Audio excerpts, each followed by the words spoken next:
Hello and welcome to the next episode of the Manchester Town Hall Careers podcast. I'm your host Anthony, and with me today I've got Finn, who works for McCrory, and they are one of our subcontractors on the Our Town Hall podcast. Finn, hello. Hello. You want to introduce yourself a little bit, tell listeners a bit about what McCrory do and more specifically what your role is on this project. Yeah, so I'm Finn. I'm the content producer for McCrory. We've got a few separate companies. You've got McCrory Brickwork, McCrory Construction, and the role I have is I basically produce all the content for all of our, whatever site we're on, whatever project we're on. I'll be filming it, coming up with creative ideas to show it off, then post it out on our socials. I also run the website. And that is mainly what I do on this, specific to the Our Town Hall project. I'll be on here, I'll be getting content, film or something, so I speak to the site managers, a lot of the project managers, what's going on, what good stuff have we got that I can film, then editing it, posting it out and letting the people see what we're doing. Cool, so in a nutshell, you're full-time on this construction project for a construction subcontractor. However, your full-time role is not in construction. It's nothing to do with construction. Okay, and your work is taken up doing sort of social media stuff and all that marketing stuff. Right? That touches on a really important point, because a big part of these podcasts, for me at least, is that we're demonstrating the wide sort of like range of employment opportunities and apprenticeships and so forth in the construction industry, and we want to try and tell young people that you don't just have to go and get your hands dirty and be hitting away at things with tools. So I think a good way to demonstrate that might be if you tell us a little bit about your sort of a typical day in the life of Finn at McCrory. Maybe cover a couple of different activities you might do, how you might engage and work with all your colleagues and that sort of thing. So to be honest, the brilliant thing about the day in the life of my day is it is often it'll always have the same pieces and it'll have the same things going on, but often it's not the same thing every day. I don't know, today I'm going to go in, I'm going to do this, I'm going to do that, but the structure is the same. So if I've been filming, you can split it in three ways as a content producer. You can split it as production, pre-production and post-production. So if I'm working on the pre-production, I'm talking to site managers, what have we got going on here? I'm thinking about different ways I can edit something, I can show something off, different ways I can film something. We've got at McCrory, we've got loads of tools we can use to film with. We've got drones, GoPros, handheld cameras, DSLRs. We're lucky that we've got the works. So that's all good to go whenever we want to capture something brilliantly. And then it can be something to do with the production phase. So I might be today I'm going to wake up and I'm going to go straight to site. I'm going to go to one of the sites we've got going on. I'm going to fly the drone around, get some shots of that so you can see this massive project we've been working on, or I'm going to go down and get some pictures, and then the post-production phase will be editing that. So I might be in the office, I might be on my laptop, sorting all my files out, putting all the videos and pictures I made on my hard drive, piecing it together, seeing what I can make of it, and then posting that out. That's really interesting. So one question I've got to follow on from that then is, as a content producer specifically in the construction industry, what sort of audience are you looking for and where are you posting this material? Because people wouldn't associate a content producer, and it's like a social media manager, whatever name you want to put on it, you wouldn't associate that with this industry. So who are you aiming that material at when you're recording it? So when we're looking at posting something out, a lot of the time there's a couple of different audiences. You've got internal, so we want X site manager who's not on another site to see what we're doing on the other site, and we want that site manager to see what we're doing on that site, just so everyone's involved, everyone knows what's going on in the company, and everyone's proud of the work we're making, and we feel like we're a massive team because we are. And then the other side you've got is the external, so we want Lend-Lease to be seeing what we're doing, we want all these main contractors seeing what we're doing, which we want people in the construction industry to look at all these amazing projects we've got going on, because we're proud of them and we want to show them off. Okay, that's really good. So essentially when you're putting in bids for your next big piece of work or whatever it might be, you can include these videos as part of your tender, can't you? So you've got the shared learning aspect, showing people across the business how you're carrying out particular things, but there's also, it's a really sort of modern method of selling yourself, isn't it, within the industry? Yeah.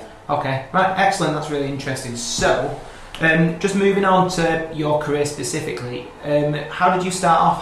Tell us how long you've been at McCrory first, and how long you've been in this industry, and how you sort of entered it. What was your career path?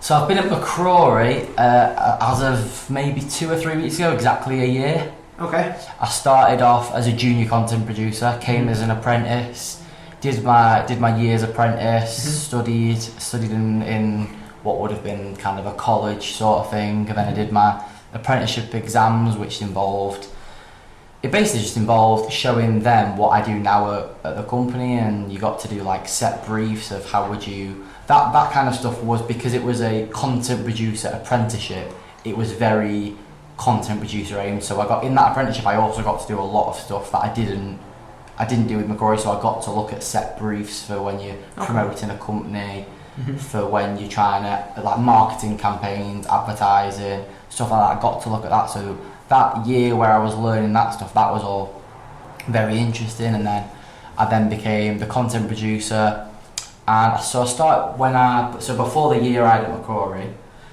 I did a couple of things. So I didn't really find the avenue of, I don't know if you want to call it marketing or content production, that kind of vibe, working through social media. I probably came to that maybe in 2019. I know just before COVID, that was kind of the avenue I was looking at. Because before, when I left college in 2018, when I was 18, and I did a social media course at college.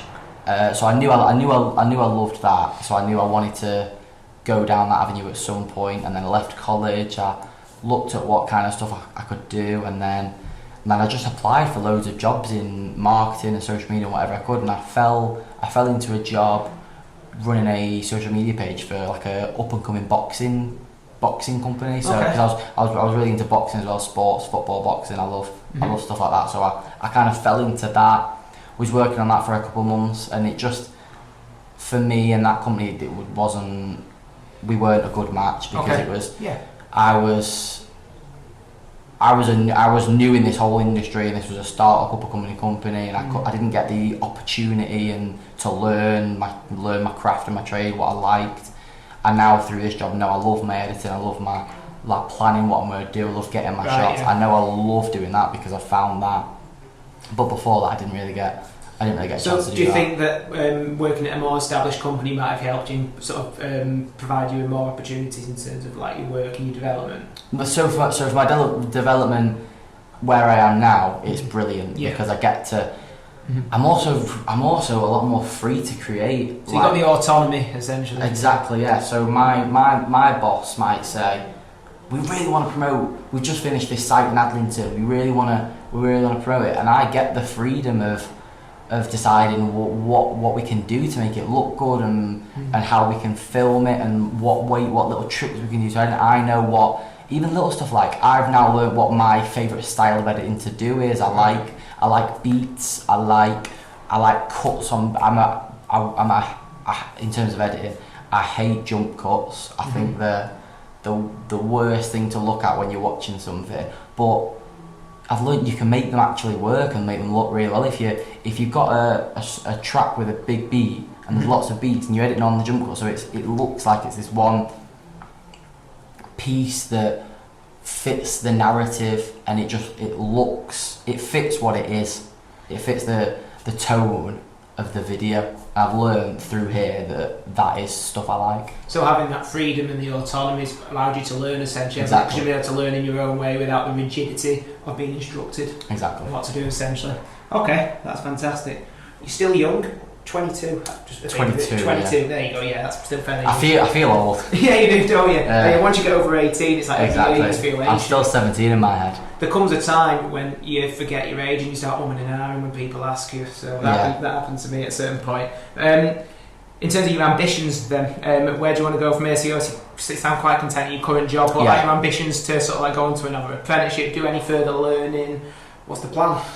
Learning wise, so we're talking about me the apprenticeship I did was a level 3 in content production. Where we're looking at me maybe doing a level 4 in marketing. Okay, cool. So that we can market the company more. In terms of McCrory, I'm very happy at McCrory. I love my job. I love coming to work. I love what we do. So I'm very settled here, and I know that there's much more opportunity to learn here as well, which is perfect. Right, so essentially, yes, there's opportunity for you to expand, and instead of it being just the content, it might be the content and maybe a higher level job. It's the higher level stuff, That's it, and sort of like being above all the marketing rather than one specific element exactly. of it. Okay, that's really good. Okay, well, good luck with that, Finn. I'm going to move on now to the sort of STEM specifics of this. So just to remind all our listeners, if you don't know, which I'm sure you do, STEM standing for Science, Technology, Engineering and Maths. Something we like to try and do in this podcast is go over all the STEM elements of any particular person's current role. So we'll start off with science, Finn. I'm probably putting you on the spot here, so not much thought you put into it. But what science elements to your job are there? Or any sort of science things that you need to take into account? Science. So it might not be science as we know it when we're in a classroom looking at different kinds of, you've got chemistry, physics, biology, exactly. Yeah. But it's more maybe psychology and knowing how people trying how to work out how people are and how to build good relationships, how to liaise with people. So because of my role, I have to go and with everyone in our company, I have to go and speak to a lot of them. Okay, so you're talking about the sort of science of psychology and building relationships. Exactly. And that sort of thing. So when I'm at work, I'll have to go to, because I've got to get these content from all these different sites that we're on. I've got to go to this site manager, then that site manager, and that site manager. And while I'm on talking to that site manager, I've then also got to talk to all the other employees that are on that job. So because with my job, I've got to go and. If you think about it, I've got to go and shove a camera in someone's face who isn't used to having a camera shoved in their face and film them doing what they're doing. And to the average person who's not used to that, it's not a position you want to find yourself in a lot of the time. So you've got to work out quickly how to make it as comfortable as possible for whoever you're talking to and whoever you're trying to get what you need, and because they've got a job as well, they've got a job to do, and their job in the grand scheme of things is much more important than my job. So I've got to worry about, you need to get what you need to do, I need to do what I need to do, and we've got to meet in the middle somewhere, and I've got to do the best thing I can do to make this as easy as possible. And there is a side and an art, no doubt, to that, about building a good relationship and building a fast rapport with people. Exactly. I say this before we record any of these podcasts, that people are immediately out of their comfort zone when there's a camera or a microphone in front of them, aren't they? So they might be the most confident person in the world. As soon as you get that camera right in front of them, they'll seem shaky. It's as soon as you change someone's environment, they're unsure, they're in new territory. So they could be doing exactly what they do every day, but as soon as you change the environment slightly, they change as well, because you've got to adapt to your environment. I think that's a fantastic one for listeners thinking forward, because straight off the bat I would have thought to myself, well, there isn't a great deal of science in that role, but that just demonstrates that in any sort of customer facing role or any sort of role where you need good relationships, there's always that science of relationship building rapport. Right, fantastic answer, brilliant that. So moving on to the T of STEM and technology. I doubt there's plenty of things to T maybe my favourite, the technology side of things. So I don't know whether it's worth me just giving you a brief run through of all the different pieces, all the different tools I use in my... I think that's probably the most exciting part of your job. Yeah, so, exactly. Yeah. So currently sitting in front of me now, I'm working on a laptop. That's what so you've got the laptop, and you've got all the different software I use on the laptop to sort out all the content. So I use a lot of Adobe stuff. So you've got Adobe Photoshop, which is what I use to edit pictures, maybe change things in pictures. And then you've got Adobe Lightroom, which is where I'm messing around with the lighting, trying to make the picture look crisp. And we've got a style of picture that we like to create, and I get that style from Lightroom. I change the settings on that. Then you've got Premiere Pro, which is my favourite. It's the video editing side. You've got After Effects, which is the much more detailed Premiere Pro, which is where it's uncharted territory when you're on there, because if you don't know what you're doing, you're going to get lost quickly. And then practically the stuff I use when I'm on site, like I said before, we've got a DJI drone that I like to fly every now and then on the sites, because that's the best tool we've got we do so much grand projects that we want to show off, and that is just the best. When you've got a bird's eye view and you're slowly planning across the whole site and you can see what we've been doing, that's just the best way to capture it all. And then we've got a GoPro where we get time lapses. Time lapses can always be good for showing off how a journey has come from start to finish. And then we've got a Nikon DSLR. That's how I get the handheld footage. And then other than that, you've got your phone, which I communicate on. I've got my hard drive, which is, I've gone through 2 of these now because I get that much stuff and I have to back it up, and I'm so petrified of losing it all that a lot of stuff goes onto this hard drive. And then that's about all the technology I use. I suppose the message from there is if you're into sort of playing with grown-up boys' toys, that sort of thing, then yeah, content production's great for you. Right, cheers, Finn. Engineering. Can you make any links there, do you think? Engineering. So we have engineers, but that's not my role. So do you have to? Because I'm curious here. With we were saying before about how your role isn't construction based. However, it just demonstrates how there are roles in construction that aren't construction based. How much of an understanding behind the sort of the engineering and the brickwork and so forth that McCrory do? Do you have to have a basic understanding of that at all and what's going on? I don't know if I have to. Okay. So when I started, it was zilch. I didn't know a thing about any form of construction whatsoever. I'd never been on a construction site in my life. I never thought I would have. I never thought that was a place I was going to go down. But I don't know. I don't think you ever get taught these kind of things. But I think when you're on site 3 or 4 days out of 5, maybe you pick some stuff up when you're recording. You're seeing someone laying brick.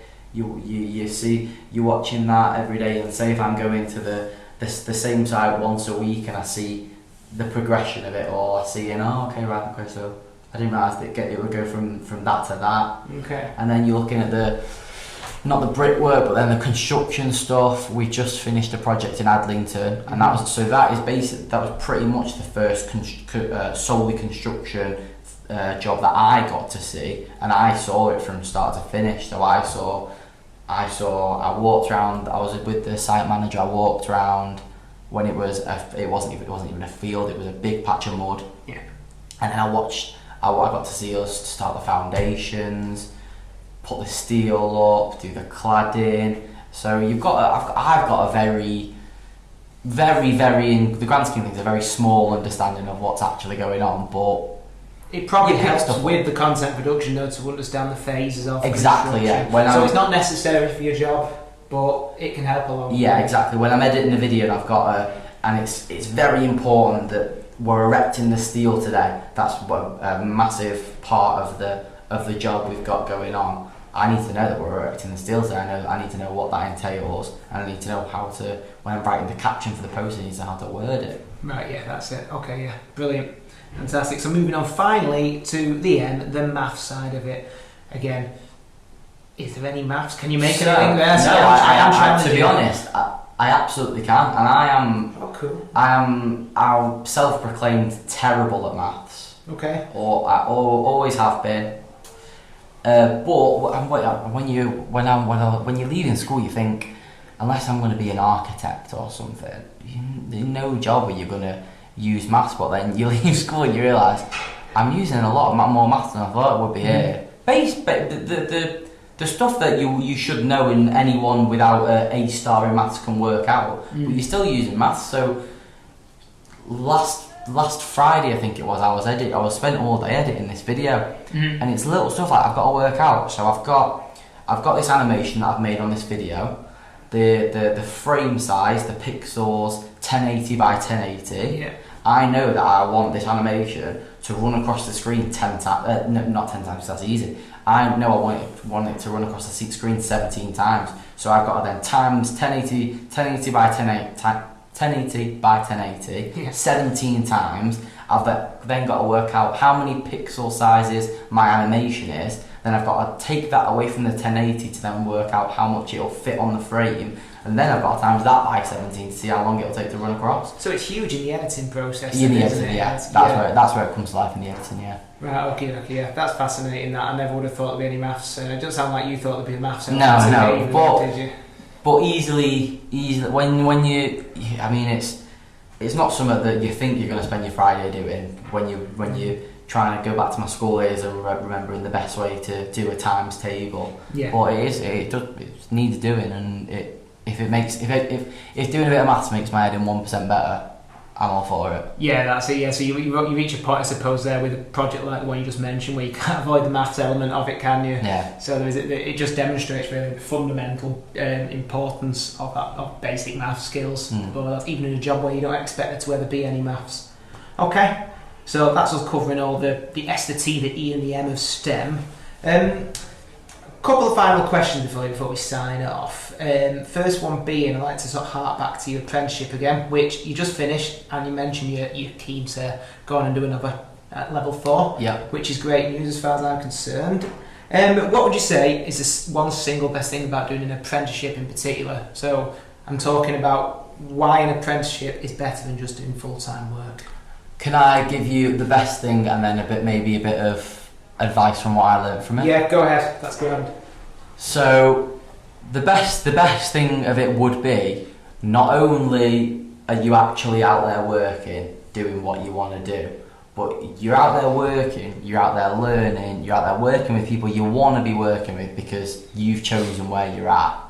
But you also get I don't know if it's a freedom or I guess it is a freedom. You get that freedom to go, right, what about I'm in this, whatever industry you're in, it's a massive industry and there's 1,000 different avenues you can go down every different industry. There's not one set route. You can go wherever you want to go. And during your apprenticeship, that's even beyond your apprenticeship probably, that's the time where you can learn, right, I've got this one big avenue. There's 1,000 different things I could do. What about every day while I'm doing this? Do I like that? Do I not like that? Right, okay, don't like that. Do I like this? Oh, I really like that. Right, I'm going to do that. I'm going to do that more often. Do I don't like that? Like that.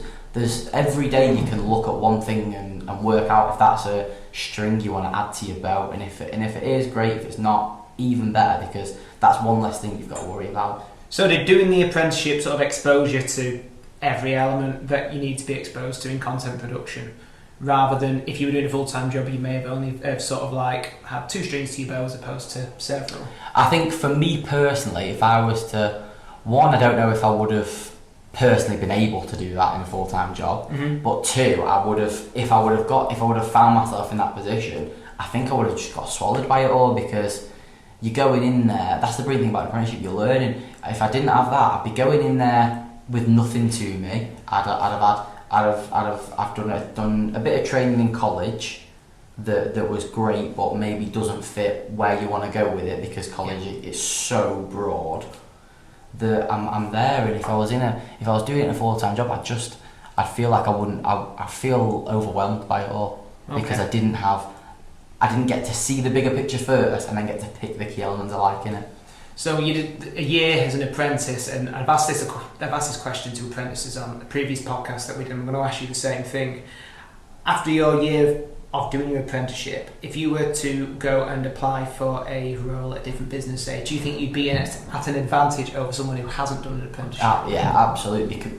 Purely for the fact that not only have I got the skills down, the tools to be able to be an asset to whatever company that may be, but I've also got I'm an asset to them, but I also know my worth. I know actually what I want to. If I'm going into an interview room and someone's got this company doing whatever they want, I know what I can offer you. I know how I can help you. Whereas if you've not had this training, if you've not been able to look at all these different avenues, you don't know your own worth, and knowing your own worth is important. I think that's just about it for questions from me. In fact, one more thing I will say, following on from that apprenticeship question, is just a plug for our previous podcast. So if you've not already listened to it, go back and listen to it. It's called Mastering Apprenticeships. It's fantastic listening with 4 other guys, and it'll be a really good follow-on to this if you are encouraged into doing an apprenticeship into this industry or indeed any other. And so that's the end of us. Thank you very much for your time, Finn. Perfect, thank you for having me. And thank you to everyone for listening. Be sure to keep an eye out for the next podcast.